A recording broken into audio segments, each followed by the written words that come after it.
My name is Jason, 35 years old, a software engineer raising two amazing kids, Emma, 8, and Liam, 6, mostly on my own since the divorce. For years, my family claimed there was no room for my children at holiday gatherings, while my sister Rebecca's twins and their massive Saint Bernard always found space at the table. I stayed silent, maintaining the peace, creating our own traditions. But everything changed this year when I purchased a luxury penthouse in Manhattan. Before I continue this story, where are you watching from? Drop your location in the comments, hit that like button, and subscribe to hear how my family suddenly found plenty of room in their hearts when they saw my new address. I grew up in a middle-class neighborhood in Chicago, where the winters were harsh and family dynamics even harsher. From my earliest memories, it was clear that my sister Rebecca was the golden child. 2 years older than me, she excelled at everything she touched, or at least that's how my parents, Martha and Harold, saw it. Her mediocre piano recitals received standing ovations while my science fair victories barely earned a nod. This wasn't my childish imagination. It was a reality that shaped our family for decades. Despite the obvious favoritism, I pushed forward. I buried myself in computers and coding, finding solace in the logical world of programming, where effort produced predictable results. By 16, I was building websites for local businesses. By 18, I had earned a full scholarship to MIT, an achievement my parents attributed to luck rather than years of dedication. Boston was liberating. For the first time, I was surrounded by people who valued intellect and innovation. I thrived in the competitive environment, graduating with honors and immediately receiving offers from several tech giants in California. Silicon Valley became my new home, 3,000 miles from the family dynamics that had constrained me for years. It was during a tech conference in San Francisco that I met Amanda. Brilliant, ambitious, and captivating, she was presenting revolutionary work in artificial intelligence. I was immediately drawn to her confidence and vision. After awkwardly introducing myself at the post-conference mixer, we spent hours discussing technology's future until the venue staff politely asked us to leave. Our romance moved quickly. Within 6 months, we were married in a small ceremony on the California coast. My parents attended with reserved enthusiasm, while Rebecca made subtle comments about the hasty decision. Amanda's family, in contrast, embraced me completely. The early years of marriage were blissful. We bought a modest house in Palo Alto, working for competing firms but collaborating on passion projects at night. When Emma arrived, our lives shifted beautifully. I cut back on travel while Amanda took a brief maternity leave. 2 years later, Liam completed our family. Watching my children grow became my greatest joy, more fulfilling than any line of code I'd ever written. The first cracks appeared in our marriage when Amanda was offered a promotion that required extensive international travel. Initially, we made it work video calls, co-parenting calendars, and weekend reunions. But gradually, her trips grew longer and more frequent. When home, she seemed distracted, constantly checking emails or taking calls, even during family dinner. "They need me on this project," became her standard explanation when missing school performances or doctor appointments. I picked up the slack, becoming both mother and father while maintaining my own career. The children adjusted to the new normal, but I noticed their disappointment each time Amanda canceled plans or missed milestones. The separation was mutual but painful. After 4 years of growing apart, we acknowledged that our paths had diverged too significantly to reconcile.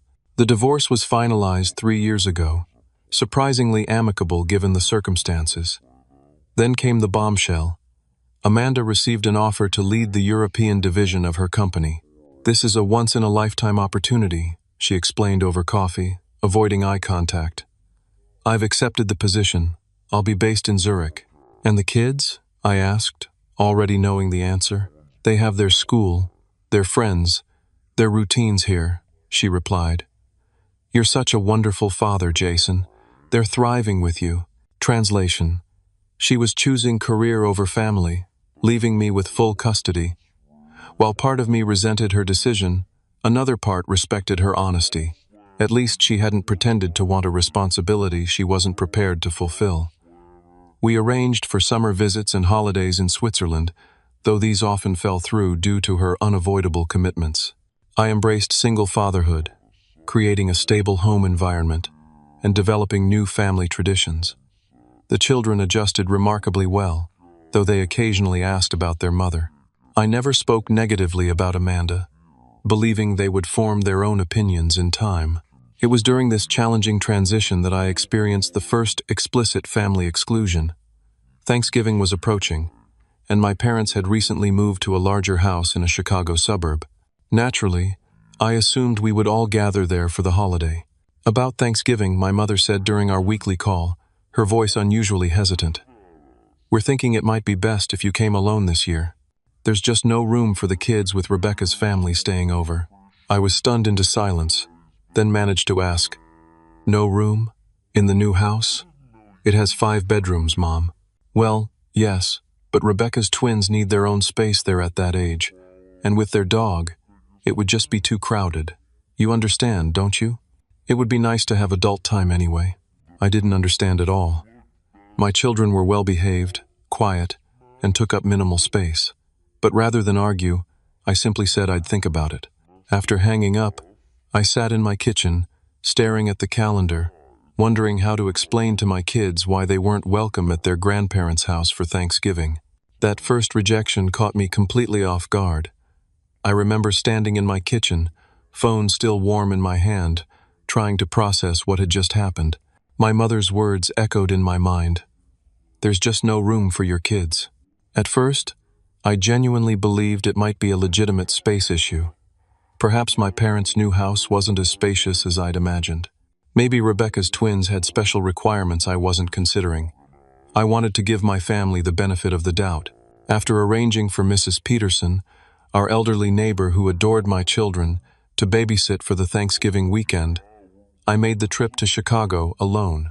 The 6-hour flight gave me plenty of time to rehearse what I'd say to my parents about the exclusion of their own grandchildren.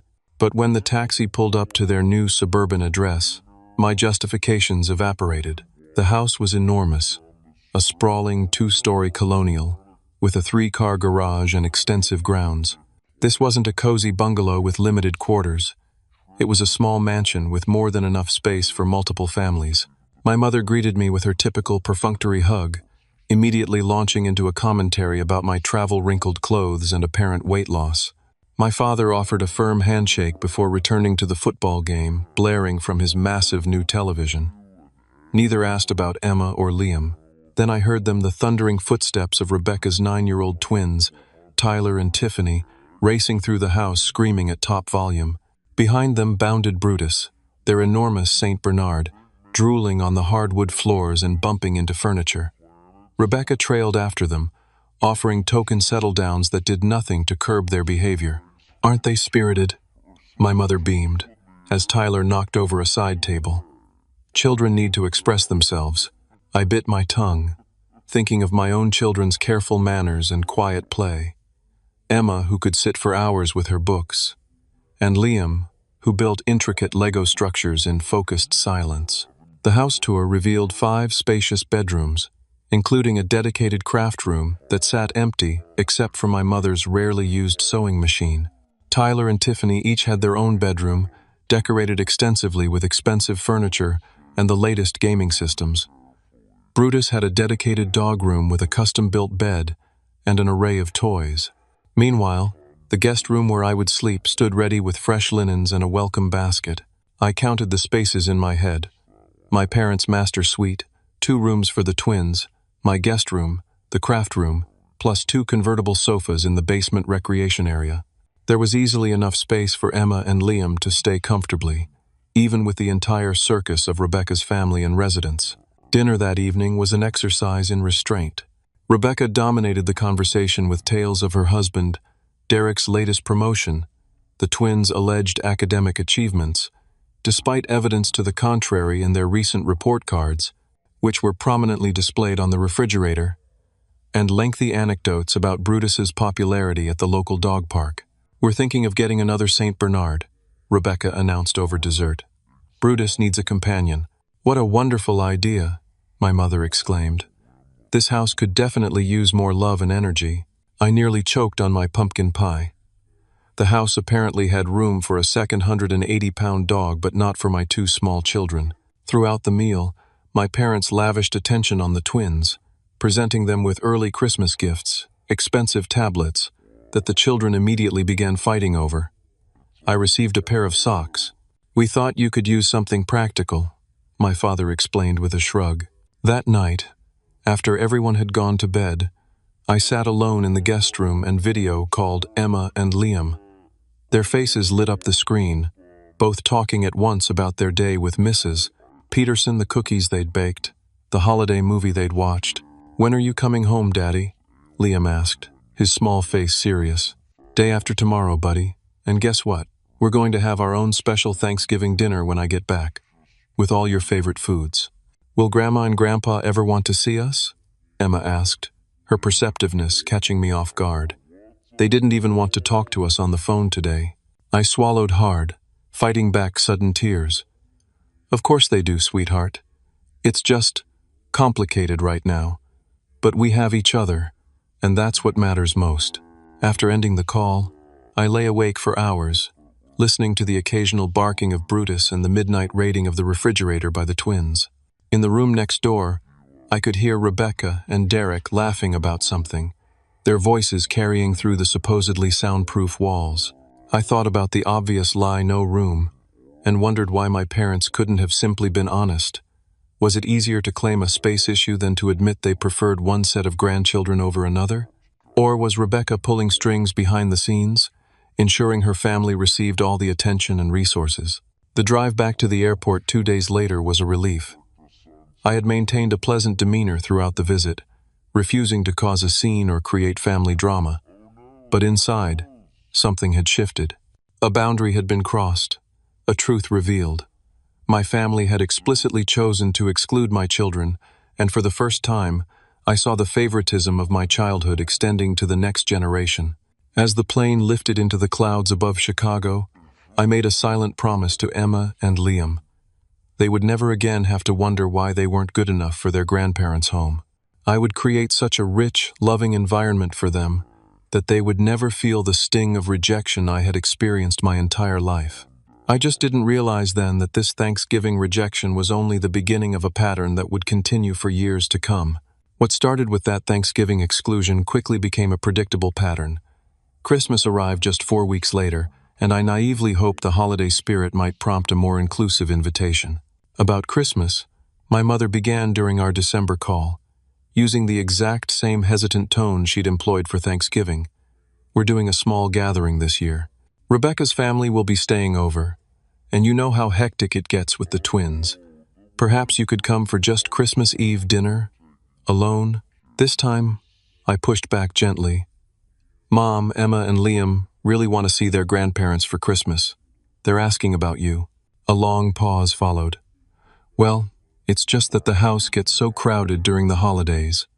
All the gifts, the decorations, and Brutus gets anxious with too many people around." "My children are people, Mom, not inconveniences." "Don't be dramatic, Jason. No one said they were inconveniences. It's just not good timing. Maybe Easter would be better." But Easter brought the same excuses. "The backyard egg hunt is really designed for older children," my father explained. "And your mother is concerned about Liam's allergies acting up with all the spring flowers." The irony that Liam had no allergies whatsoever wasn't lost on me. Summer arrived, and with it, the annual family reunion at my parents' lake house in Michigan, a sprawling property with a main house and 2 guest cabins.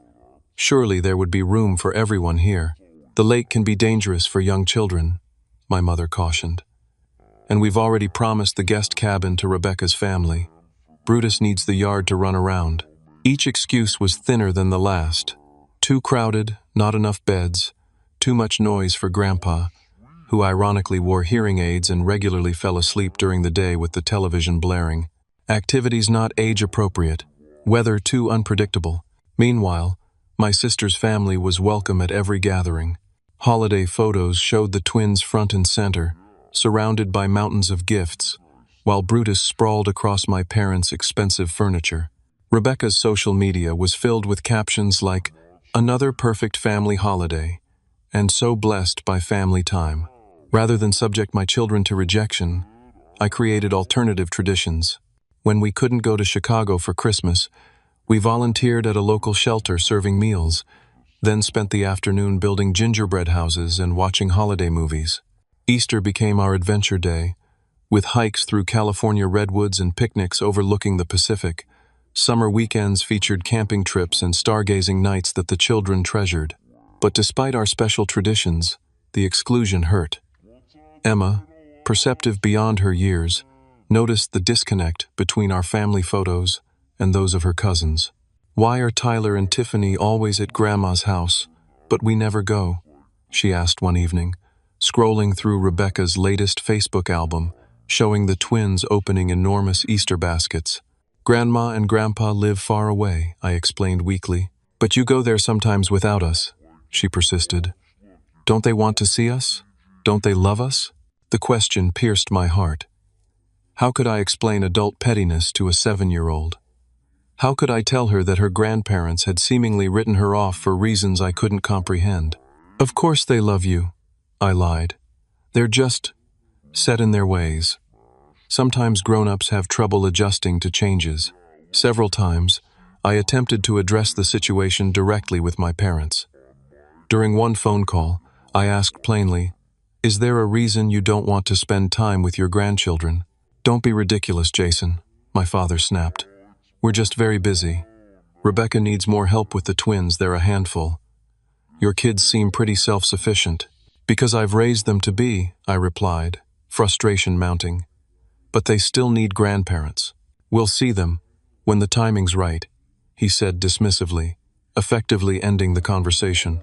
Rebecca, meanwhile, seemed to relish her position as the favored child. During my rare solo visits, she would make casual remarks that cut deep. "Divorce is so hard on children," she mused over breakfast one Easter, while my parents nodded sympathetically.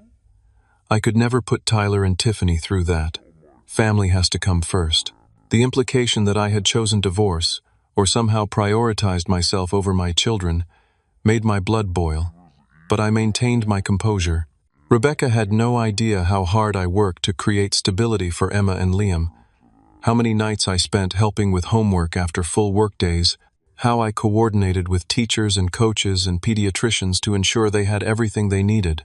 My restraint was tested most severely during a summer visit when Brutus, Rebecca's beloved Saint Bernard, knocked over and shattered my mother's prized antique vase, a family heirloom passed down from her grandmother. "Oh dear," my mother sighed, surveying the porcelain shards scattered across her hardwood floor.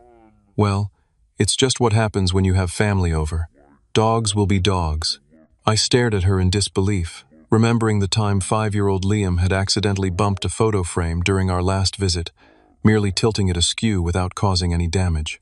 My mother had swiftly removed all decorative items from the lower shelves and lectured me about controlling my child. The double standard was so blatant it was almost comical. Brutus could destroy irreplaceable heirlooms and receive a loving pat on the head, while my children couldn't even occupy space in the house without being perceived as potential hazards. As the years passed, I maintained contact with my parents for my own sense of obligation, but I stopped pleading for inclusion. Each rejection reinforced what had become increasingly clear. In my family's hierarchy, my children and I occupied the lowest rung. No amount of good behavior or achievement could change that reality. What they didn't realize was that while they were busy excluding us from family gatherings, I was channeling my hurt into something productive, building a future that would eventually force them to confront their own hypocrisy. While my family situation deteriorated, my professional life took an unexpected turn toward extraordinary success. Technology had always been my refuge, a world where merit mattered more than family connections or personal politics. During those years of family rejection, I poured my frustration and creative energy into my work. By day, I maintained my senior position at a respected tech firm, leading a team developing security software. But it was my nights that ultimately changed everything. After Emma and Liam went to bed, I would sit in my home office until the early hours, working on a personal project that had consumed my thoughts for years, an algorithm that could revolutionize how artificial intelligence systems process natural language. The concept had come to me during a particularly bitter Christmas Eve, after receiving yet another exclusionary call from my mother. Unable to sleep, and feeling the familiar sting of rejection, I began sketching out code architecture on a whiteboard. What began as a distraction evolved into an obsession. For 18 months, I worked in solitude, debugging and refining my creation. The walls of my office became covered with diagrams and pseudocode. I maintained meticulous documentation while keeping the project entirely private. Not even my colleagues knew what I was building. My dedication required sacrifices. I survived on 5 hours of sleep most nights. My social life became non-existent beyond activities with my children. Dating was out of the question. Between single parenthood and my secret project, there simply wasn't time. But the work energized me in ways nothing else could. The breakthrough came on a rainy Tuesday in March. After months of incremental improvements, I implemented a new approach to semantic parsing that increased efficiency by 600%, while reducing computational requirements dramatically. I stared at my monitor in disbelief as the test cases ran successfully one after another. This wasn't just an improvement, it was a paradigm shift. 3 major tech companies had been attempting to solve this same problem for years with entire research teams and massive budgets. I had done it alone, with nothing but determination and countless cups of coffee. After securing provisional patents, I approached several companies with a carefully prepared demonstration. The bidding war that followed exceeded my wildest expectations. Tech giants that had once rejected my job applications were now desperate to acquire my algorithm. After weeks of negotiations and consultations with attorneys, I accepted an offer from Neurasoft, a leading AI firm. The terms were staggering: $85 million up front, with potential performance bonuses that could double that figure, plus a consulting position that would allow me to maintain input on how my technology was implemented. The contract was signed with surprisingly little fanfare. Just myself, my lawyer, and 3 Neurasoft executives in a conference room in San Francisco. I remember feeling strangely calm as I signed the documents that would fundamentally change our lives. The Neurasoft CEO shook my hand firmly and said, "You've created something that will transform the industry, Jason." For 48 hours I told no one. I needed time to process this seismic shift in my circumstances. On the 3rd day, I sat Emma and Liam down for a family meeting. "I have some news," I began carefully. "My work project has been successful, more successful than I expected." "Did you get a promotion, Daddy?" Emma asked. "Something like that," I smiled. "It means we're going to have some changes in our lives. Good changes, but changes nonetheless." I explained in child-appropriate terms that we would be moving from our modest California apartment to New York City. I showed them pictures of Manhattan, Central Park, and the Museum of Natural History. Their excitement grew with each image. "Will we live in a tall building with an elevator?" Liam asked, bouncing in his seat. "Actually, yes. I found a special place for us to live. It's called a penthouse, and it's at the very top of a building near Central Park." Their eyes widened as I showed them photos of what would become our new home. A 5 to 1,000 square foot luxury penthouse with panoramic views of the city, 5 bedrooms, a media room, and a private roof garden. "Is this really going to be OUR house?" Emma whispered, staring at the images in disbelief. "It really is," I confirmed. "We'll move at the end of the school year, so you can finish with your friends here, and we'll come back to visit California sometimes." The following weeks were a whirlwind of activity. I worked with a realtor to finalize the purchase of the penthouse. I hired an interior designer who specialized in family-friendly luxury spaces to prepare our new home. I researched the best private schools in Manhattan and secured spots for both children. Through it all, I maintained my routine at work, giving proper notice and training my replacement. Few of my colleagues knew about my windfall. I preferred to leave quietly without fanfare or jealousy. Most importantly, I said nothing to my family about these developments. My parents and Rebecca continued their pattern of exclusion, unaware that our circumstances had dramatically changed. As summer approached, with the children finishing their school year in California, I began planning for the holiday season ahead. For years, we had been unwelcome guests at family gatherings. This year would be different. This year, we would be the hosts. The penthouse was ready by early November, a spectacular space combining luxury with warmth. The designer had created personalized bedrooms for Emma and Liam that reflected their interests and personalities. The living areas were elegant yet comfortable, with child-friendly features cleverly integrated into the sophisticated design. Emma squealed with delight when she saw her room, decorated in shades of blue and silver with a reading nook overlooking the park. Liam ran circles around his space-themed bedroom, with its ceiling designed to resemble the night sky, complete with accurate constellations that glowed in the dark. The kitchen was a chef's dream, with top-of-the-line appliances and enough counter space to prepare feasts. The formal dining room could comfortably seat 14, with floor-to-ceiling windows offering breathtaking views of the city skyline. As we settled into our new life, I considered how to approach the upcoming holidays. For the first time in years, I found myself in a position of strength. No longer would we be the unwanted relations, begging for inclusion. This time we would extend the invitation. With Thanksgiving just weeks away, I casually called my mother on a Sunday afternoon. "I was thinking," I said conversationally, "that we might try something different for Christmas this year." "Oh?" she replied, caution evident in her voice. "Yes, the kids and I would like to host the family in New York. We've recently moved, and we have plenty of space for everyone." There was a long pause. "New York? When did you move to New York? And what do you mean by plenty of space? You've always lived in apartments." "Things have changed," I said simply. "We'd love to have you, Dad, Rebecca, Derek, and the kids stay with us for the holiday. Brutus too, of course." The uncertainty in her voice was palpable. "Well, I don't know, Jason. Your father and I usually host Christmas. It's tradition. Traditions can evolve, Mom.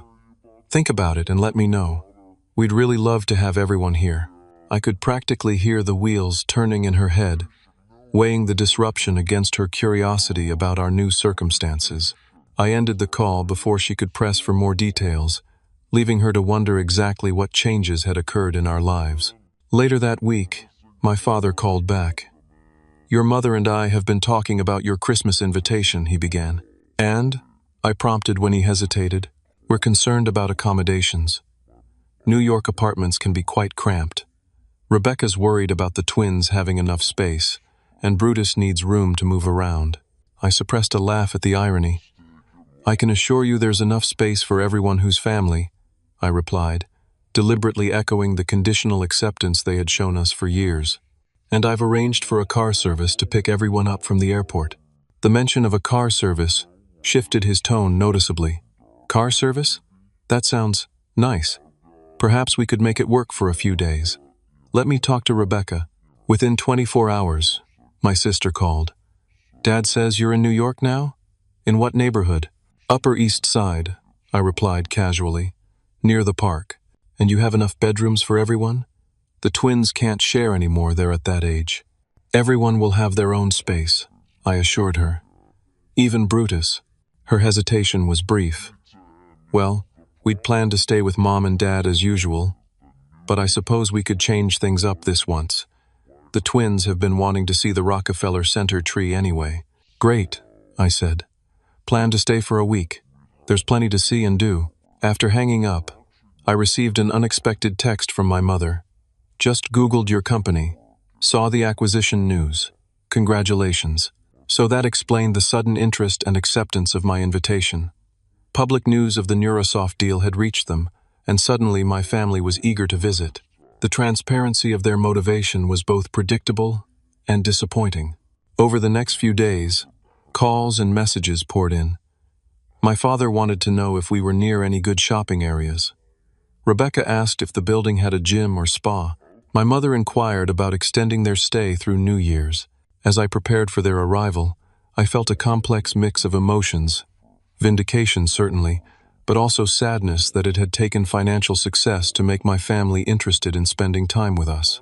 Still, I was determined to host a warm, generous holiday, not out of spite or to flaunt my new wealth, but to finally give Emma and Liam the extended family experience they deserved. The stage was set for a Christmas gathering that would finally force my family to confront years of exclusion and favoritism. I didn't plan to create drama or demand apologies. I simply wanted them to see, in the most obvious terms possible, the hypocrisy of their no-room excuses. As I reviewed the detailed preparations for their visit, the catered meals, the carefully chosen gifts, the scheduled outings around Manhattan, I couldn't help but wonder how my family would react when they saw the truth of our new situation. Would they acknowledge their past behavior, or would they pretend that nothing had ever been amiss? Either way, this Christmas would be a turning point for all of us. The cramped quarters' excuses had run their course. In our new home, there was room for everyone, if only they had the grace to recognize what they had done. The official invitation went out in early December, a professionally designed digital card featuring a tasteful photo of our penthouse's living room decorated for Christmas, with Central Park visible through the windows. The card read, "The Harrington family invites you to celebrate Christmas in our new home," followed by the dates and our address. I purposely chose an image that showed just enough of the space to raise questions without revealing the full extent of our new circumstances. My mother called within minutes of receiving it. "This doesn't look like an apartment," she said, skipping any greeting. "It's a penthouse," I replied simply. "A penthouse? In Manhattan? Those are extremely expensive, Jason." "Yes, they are." A pregnant pause followed as she processed this information. "Has something changed with your job? The last we heard, you were still with that same company in California." "A lot has changed, Mom. I'd rather discuss it when you're here." "So you'll be coming?" Another pause. "Well, of course we will. Your father and I were just discussing Christmas plans yesterday. This seems like perfect timing." Perfect timing indeed, now that there was something in it for them. My father called the next day, his approach more direct. "Your mother says you've bought a penthouse on the Upper East Side. How on earth are you affording that on a programmer's salary?" I chose my words carefully. "I'm not a programmer anymore, Dad. I developed some technology that was acquired by Neurasoft earlier this year. It's been a significant change for us." "Neurasoft? The AI company? They're enormous." His tone shifted from skeptical to impressed. "Must have been quite an acquisition." "It was suitable compensation for the work involved," I replied, deliberately vague. "Well, that's excellent news, son. Very impressive. We always knew you were smart." I bit back the urge to remind him that neither he nor my mother had ever expressed such confidence in me before. Instead, I confirmed travel details and ended the call, feeling emotionally drained by the transparent shift in his attitude. Rebecca's reaction was the most calculating. Rather than calling immediately, she spent several days researching. When she finally called, her voice was honeyed with forced casualness. "So baby brother hit the big time, huh? The tech blogs are calling your algorithm revolutionary." "You've been reading about me?" I asked, genuinely surprised by her research. "Just a little Googling. Sounds like Neurasoft paid quite a premium. Rumor says 8 figures?" "The terms are confidential," I replied, unwilling to satisfy her curiosity.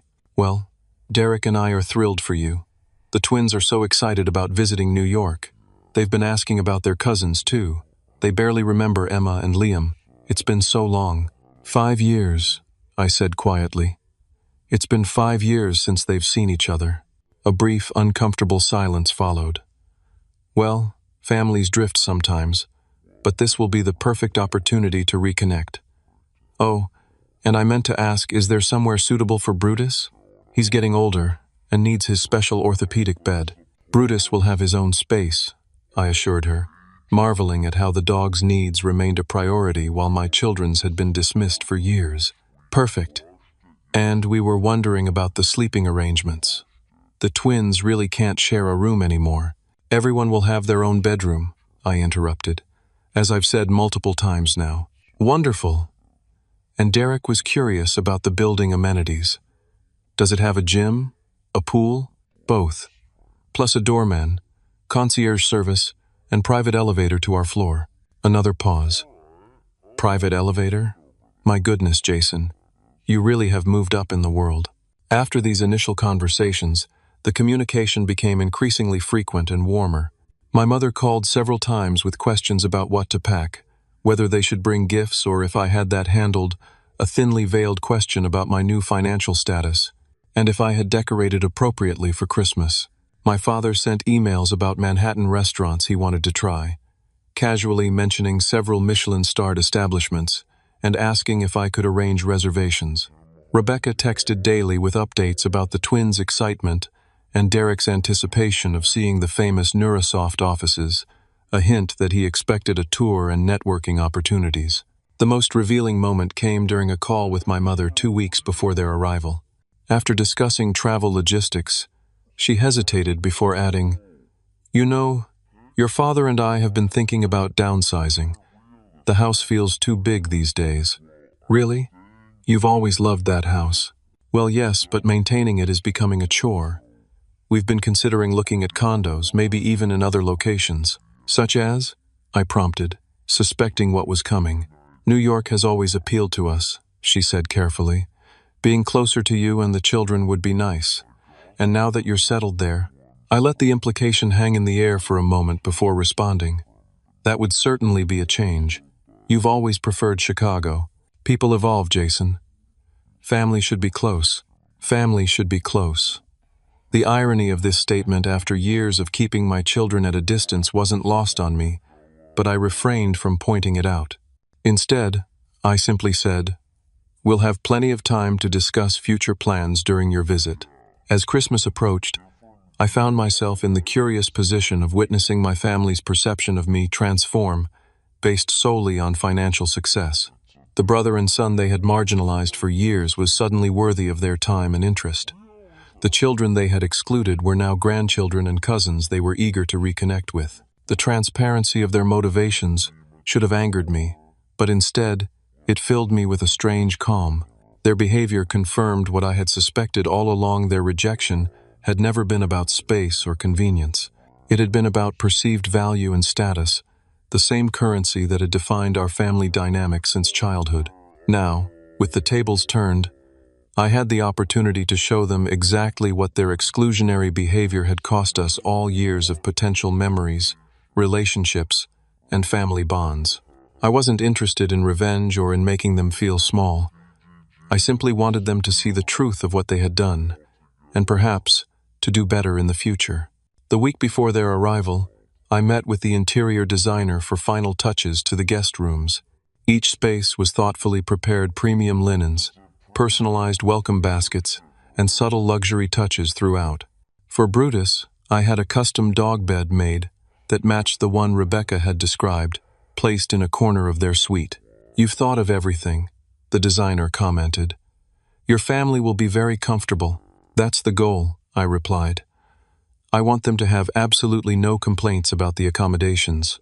No room for excuses, just as there had suddenly become room for my children in their hearts now that we lived in a penthouse."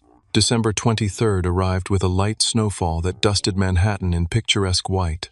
From our penthouse windows, Central Park looked like a scene from a holiday card, the trees outlined in frost, skaters gliding across the Woolman rink in the distance.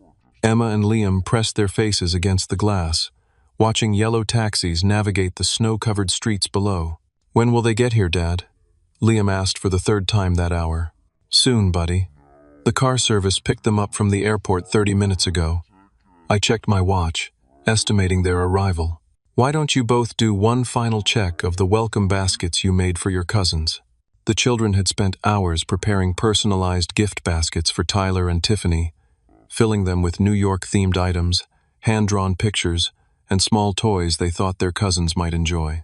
Their genuine excitement about reconnecting with family they barely remembered made my heart ache. At precisely 2 o'clock, the concierge called to announce our guests had arrived. I instructed him to send them up in the private elevator, then positioned myself near the entrance, with Emma and Liam fidgeting excitedly beside me.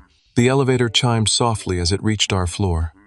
The doors slid open to reveal my parents standing front and center, surrounded by luggage, with Rebecca, Derek, and the twins behind them. Brutus's massive head appeared between my father's legs, the Saint Bernard straining at his leash. The collective gasp was audible as they took in their first glimpse of the penthouse foyer: 20-foot ceilings, marble floors, a crystal chandelier, and floor-to-ceiling windows showcasing the Manhattan skyline. "Welcome to our home," I said simply, enjoying their stunned expressions. My mother recovered first. "Jason, this is not what I expected." She stepped forward, air-kissing my cheek while her eyes darted around, mentally cataloging every expensive detail. My father extended his hand, his grip firmer than usual. "Impressive place, son. Very impressive." Rebecca remained in the elevator, her face a complex mixture of surprise and what appeared to be disappointment perhaps that her younger brother had achieved such obvious success. "Come on, kids," she finally said to the twins, who were standing open-mouthed. "Let's not block the elevator." As they filed into the foyer, Brutus lunged forward, nearly pulling Derek off his feet. "Sorry," he mumbled. "He's excited after the flight." "It's fine," I assured him. "We've prepared a space for him. Emma, Liam, say hello to your grandparents and aunt and uncle." My children stepped forward politely. Emma, now 10, extended her hand as we had practiced. "It's nice to see you again, Grandma and Grandpa. Welcome to New York." My mother looked momentarily startled by the girl's poise, then recovered with a tight smile. "My, haven't you grown? And so well-mannered." Liam, 8 and slightly shy, offered a small wave. "We made you welcome baskets," he said quietly. That's very thoughtful," my father replied, clearly unsure how to interact with the grandson he had effectively ignored for years.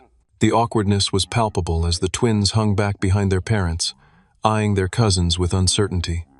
Tyler, now 14, had grown into a lanky teenager with his mother's sharp features.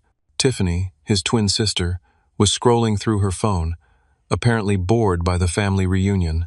"Why don't I show everyone to their rooms?" I suggested. "You can freshen up, and then we'll have some refreshments in the living room." The tour of the penthouse elicited increasingly dramatic reactions. As we moved from the foyer into the main living area, with its panoramic views of Central Park and the city beyond, my mother actually gasped audibly. "This must be 5,000 square feet at least," she murmured, more to herself than to me. 5,200, I confirmed casually. Each bedroom reveal brought similar responses. My parents were assigned the largest guest suite, featuring a king-sized bed, sitting area, private bathroom with heated floors, and a balcony overlooking the park. Rebecca and Derek's slightly smaller suite adjoined 2 individual bedrooms for the twins, each decorated age-appropriately. As promised, a plush dog bed awaited Brutus in the corner of their suite. "This is bigger than our master bedroom at home," my father commented, running his hand over the premium bedding in their suite. "We wanted everyone to be comfortable," I replied. "There's plenty of room here." The pointed comment wasn't lost on my mother, whose cheeks colored slightly before she busied herself examining the bathroom amenities. After everyone had settled in and refreshed themselves, we gathered in the living room where a catering staff served hot chocolate and holiday appetizers. Emma and Liam presented their welcome baskets to the twins, who accepted them with awkward thanks before immediately returning to their phones. "This is quite a change from your California apartment," my mother observed, sipping her hot chocolate. "I had no idea tech companies paid so well these days." "It's not about the company," I explained. "I developed an AI algorithm that Neurosoft acquired. The penthouse is just one of the results of that transaction." "Derek works in finance," Rebecca interjected. "He's been following Neurosoft's stock. They've had quite a year since integrating your technology." "It's been mutually beneficial," I acknowledged. My father leaned forward. "So, ballpark figure, what does a penthouse like this cost in today's market?" "Dad," I said with a smile, "you know it's not polite to ask about money." "We're family," he insisted. "No secrets among family."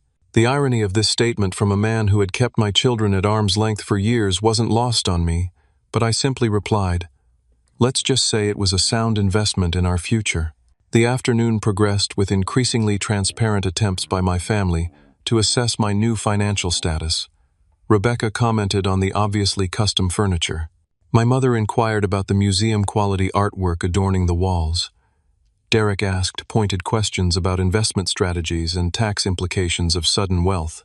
Through it all, I maintained a pleasant demeanor, neither confirming nor denying their assumptions, directing conversation back to holiday plans and activities scheduled for their visit. The children eventually migrated to the media room, where Emma and Liam had thoughtfully set up age-appropriate games and movies for their cousins. That evening, the private chef I had hired for the holiday week served a welcome dinner that further highlighted the shift in our circumstances. As we gathered around the formal dining table, a single piece of book-matched walnut that could comfortably seat 14, the conversation turned to family traditions. "We always do Christmas Eve at our house," my mother reminded everyone. "It's been that way since you children were small." "Things change, Martha," my father replied, eyeing the perfectly cooked prime rib being served by the white-gloved staff. I could get used to this kind of treatment. "Speaking of changes," Rebecca interjected, "Derek and I have been thinking about private schools for the twins next year. The public options in our area aren't challenging enough for their academic abilities." She glanced at me. "I assume Emma and Liam attend private school now?" "They do," I confirmed. "The West Side Academy.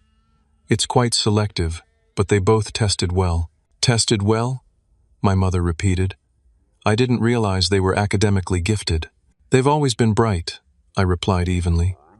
"You might have noticed if you'd spent any time with them." A heavy silence fell over the table. My mother busied herself rearranging her silverware, while my father suddenly found his water glass fascinating. Rebecca, never one to let uncomfortable moments linger, quickly changed subjects. "This building must have amazing amenities. Do you have access to a gym, a pool?" "Both," I confirmed. "Plus a residence lounge, private theater, wine cellar, and children's playroom. There's also a concierge who can arrange virtually anything from theater tickets to private helicopter tours." "Helicopter tours?" Derek perked up. "I've always wanted to see Manhattan from the air." "I'd be happy to arrange that for tomorrow," I offered. "Consider it an early Christmas gift." As dinner concluded and dessert was served, the conversation turned to future plans.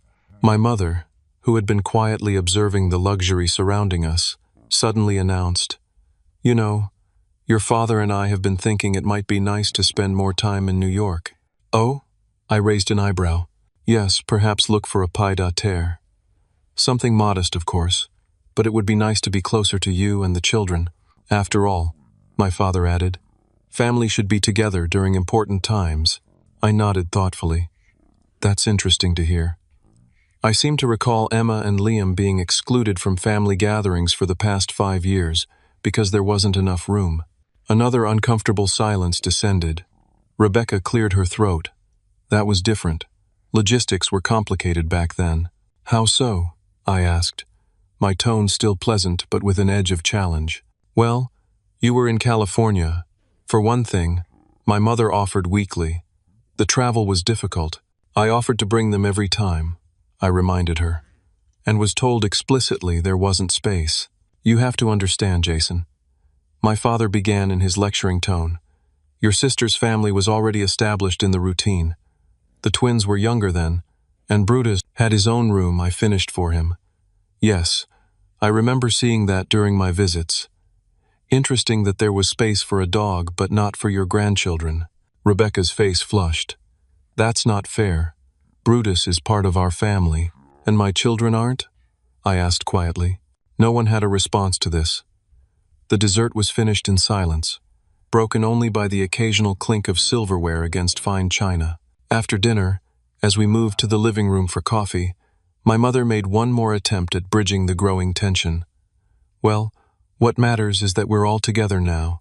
Perhaps this could become a new tradition, Christmas at Jason's lovely penthouse." My father nodded enthusiastically. "We could make this an annual event, much more convenient than hosting at our place. And more impressive for our friends," Rebecca added, then immediately looked embarrassed at revealing her true motivation. "Honestly," Derek chimed in, oblivious to the undercurrents, "we could sell our house and get something nearby. Property values in our neighborhood have peaked anyway." Rebecca seized on this idea. "The twins could transfer to schools in New York. They'd probably get into that academy your kids attend, Jason, with their test scores and our connections. We're practically packing our things right now." My mother laughed, apparently thinking she was making a joke. I set my coffee cup down carefully. The room fell silent as everyone sensed a shift in the atmosphere. "It's interesting," I began, my voice calm but firm, "how suddenly there's room for my children in your lives. For 5 years, every holiday, every gathering, every family event, I heard the same excuse. There's no room for your kids. Yet Rebecca's family was always welcome. Her twins always had space. Even Brutus had his own dedicated room. I looked directly at my mother. Do you remember Thanksgiving 5 years ago? You told me the house was too crowded for Emma and Liam. When I arrived, I discovered each of Rebecca's twins had their own bedroom. Brutus had a dog room, and there was an empty craft room that was used twice a year at most. My father shifted uncomfortably. Now, Jason, Christmas that same year, I continued. Easter the following spring. The summer reunion at the lake house. Year after year of exclusion and excuses. Do you know what it's like to explain to your children why their grandparents don't want to see them? To watch them make family tree projects at school and realize they barely know half of their relatives? Rebecca's face had gone pale. We didn't mean to. You meant exactly what you did, I interrupted, still maintaining my composure. You established a family hierarchy, where my children were at the bottom, where they were inconveniences rather than family members. I turned to look at each of them in turn. And now, suddenly, when you see this penthouse, when you realize I've had financial success, there's not only room for my children in your lives, you're talking about moving closer, transferring schools, establishing new traditions. My mother's eyes had filled with tears, though whether from genuine remorse or embarrassment at being called out, I couldn't tell. I want to be very clear, I continued. You are welcome to stay for the holidays as planned. I won't rescind my invitation or make you uncomfortable. Emma and Liam deserve to know their extended family, and I won't deprive them of that opportunity. I stood up, signaling that the evening's conversation was concluding, but understand this. My children are not accessories to be acknowledged only when it's convenient or beneficial to you. They deserve better than conditional love, based on their father's financial status, and so do I. I moved toward the hallway. Now, if you'll excuse me, I need to check on the children. Please make yourselves comfortable. The staff will see to anything you need. As I walked away, I heard my mother's shaky voice behind me. Jason, we never meant to. I turned back briefly. Intentions matter less than actions, Mom. For 5 years, your actions have spoken volumes. Now mine will too. I left them sitting in stunned silence, surrounded by the luxury that had suddenly made my children worthy of their attention. The days following my confrontation brought a noticeable shift in the family dynamic. Christmas Eve morning dawned with an atmosphere of subdued reflection rather than festive anticipation. My parents emerged from their suite looking tired, suggesting a night of difficult conversations. Rebecca appeared similarly affected, her usual confidence diminished. Breakfast was a quiet affair, with only the children seemingly untouched by the previous evening's tension. Emma and Liam chatted happily about the day's planned activities, ice skating in Central Park, followed by a visit to the Museum of Natural History. To my surprise, Tyler and Tiffany had set their phones aside and were actively engaging with their younger cousins, perhaps sensing on some level that family connections were being reevaluated. As the children ate, my father cleared his throat and asked if I would join him in my office. Once we were alone, he sat heavily in one of the leather chairs, looking suddenly older than his 68 years. I owe you an apology, he began, the words clearly difficult for him. What you said last night, it wasn't comfortable to hear, but it wasn't wrong either. I remained silent, giving him space to continue. Your mother and I have always had a blind spot when it comes to Rebecca. It started when you were children. She struggled more, needed more attention, while you were always so self-sufficient. We fell into a pattern of giving her more without realizing we were giving you less. It wasn't about me, Dad, I replied quietly. I'm a grown man. This was about my children. He nodded, his eyes downcast. I know, and there's no excuse for that. None whatsoever. He looked up at me directly. I've failed as a grandfather. Your mother and I both have. We allowed Rebecca's demands to dictate family gatherings without considering what that meant for Emma and Liam. Or for me, I added. Or for you, he agreed. The favoritism that began in your childhood, we carried it forward to the next generation. It was wrong, Jason. Deeply wrong. His admission, while far from comprehensive, represented more self-awareness than he had shown in decades of parenting. I sensed this wasn't a complete transformation. 60-plus years of behavior. Patterns don't change overnight, but it was a beginning. Later that morning, my mother sought me out while the children were getting ready for ice skating. I found her in the living room, gazing out at the park, tears streaming silently down her face. "I spent the night looking at photos on my phone," she said without preamble. "I have hundreds of pictures of Tyler and Tiffany growing up, school plays, birthdays, holidays. And then I realized I have almost none of Emma and Liam, my own grandchildren, and they're strangers to me." She turned to face me, her expression haunted. "How did I let this happen?" "One decision at a time," I answered honestly. "One excuse at a time." I told myself we were just busy, that the distance made it complicated. But that was never true, was it?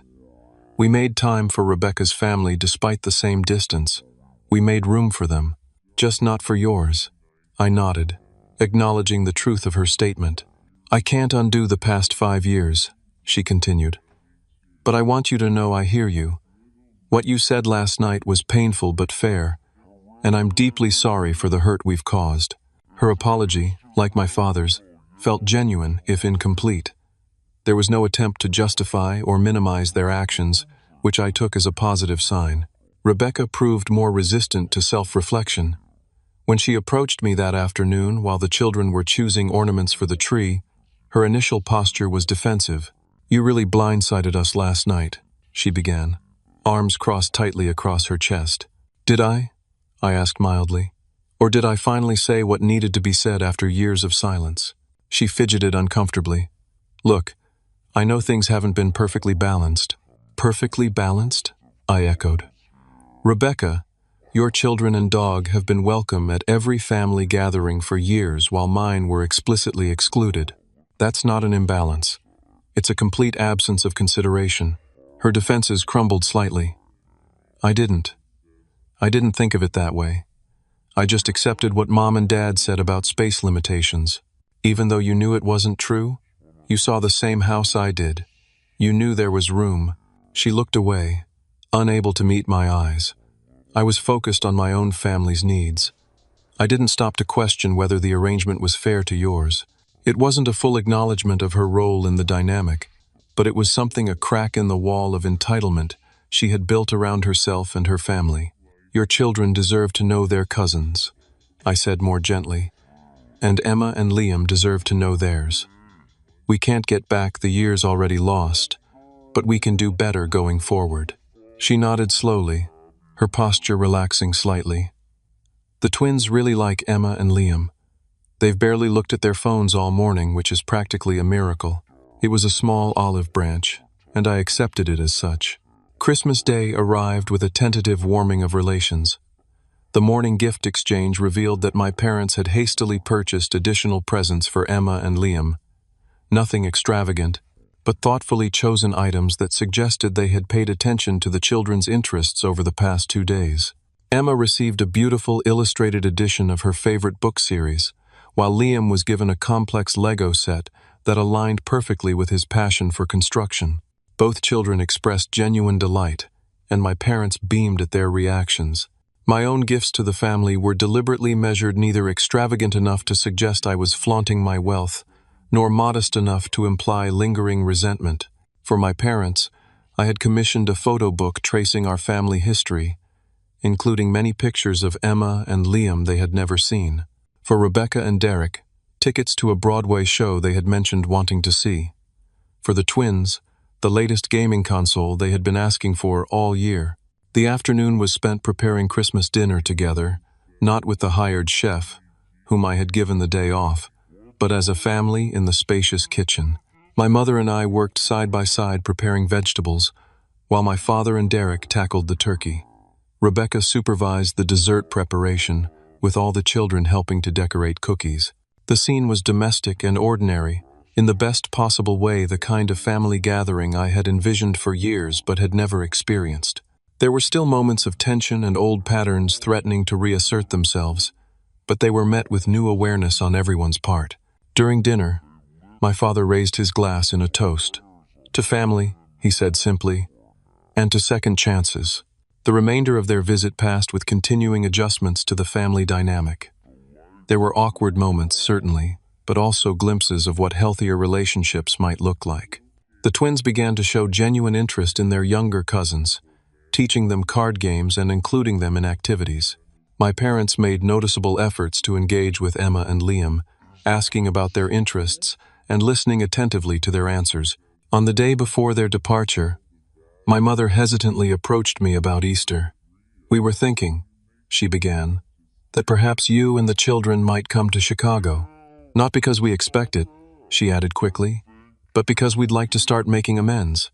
The guest rooms will be ready for all three of you." "We'll consider it," I replied, neither accepting nor rejecting the invitation outright. "Let's take things one step at a time." As they prepared to leave, my father pulled me aside for a final conversation.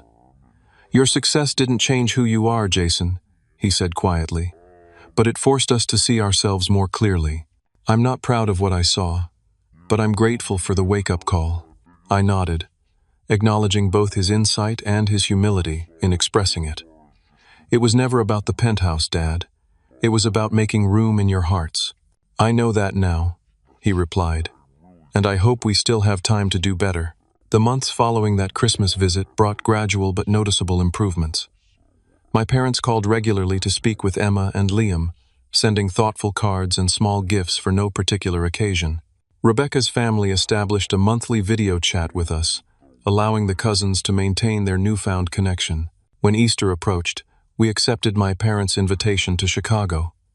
The visit wasn't perfect, old habits occasionally surfaced, but the effort to change was evident. My parents had converted the former craft room into a dedicated space for Emma and Liam, decorated with consideration for their interests and preferences. Most tellingly, Brutus was kept primarily in the backyard during our visit rather than having free reign of the house as in years past. This simple adjustment spoke volumes about the shifting priorities within the family. By the following Christmas, we had established a new tradition alternating holidays between New York and Chicago, ensuring that all members of the family had equal opportunities for connection. My parents had not moved to New York as they had impulsively suggested, but they had begun spending more time there, renting an apartment for month-long visits several times a year. Rebecca's initial jealousy of my success gradually gave way to a more balanced relationship. Her twins developed genuine affection for their cousins, and the age gap that once seemed insurmountable became less significant as they discovered shared interests. As we gathered in my parents' modestly decorated living room that second Christmas, a stark contrast to the luxury of my penthouse, but warm and welcoming in its own way, I reflected on the journey of the past year. The catalyst for change had been my financial success, which forced my family to confront their behavior. But the healing had come from something more fundamental: the willingness to acknowledge harm, the courage to speak difficult truths, and the commitment to do better going forward. Perfect endings don't exist in real families.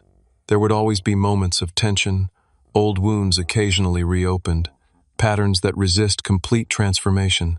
But better beginnings were possible, and we had made one. My children now had relationships with their grandparents and cousins, relationships that were still developing but were based on genuine connection rather than obligation or advantage. The path forward would require continued effort from all of us, but the foundation had been laid. As I watched Emma helping my mother arrange ornaments on the tree while Liam and the twins collaborated on building a snow fort in the backyard, I realized that the most valuable lesson from our journey wasn't about wealth or status. It was about the courage to stand up for those you love, to establish boundaries when necessary, and to remain open to healing even after significant hurt. Love, I had learned, wasn't measured in square footage or demonstrated through material generosity. It was shown through consistent presence, through making space in your life and heart for others, through prioritizing relationships even when inconvenient. That night, as we gathered around the dinner table, all of us together in my parents' modest home, I felt a sense of peace that no luxury penthouse could provide. We were not a perfect family, but we were a family working to be better. And in the end, that effort, that commitment to growth, was worth more than any acquisition or success I had achieved. So what about you? Have you ever had to confront family members about unfair treatment or favoritism? How did you handle it? Drop your thoughts in the comments below, And don't forget to like and subscribe if this story resonated with you. Remember, sometimes standing up for yourself is the greatest gift you can give to those you love. Thank you for listening to my story, and I wish you the courage to create healthy boundaries in your own family relationships.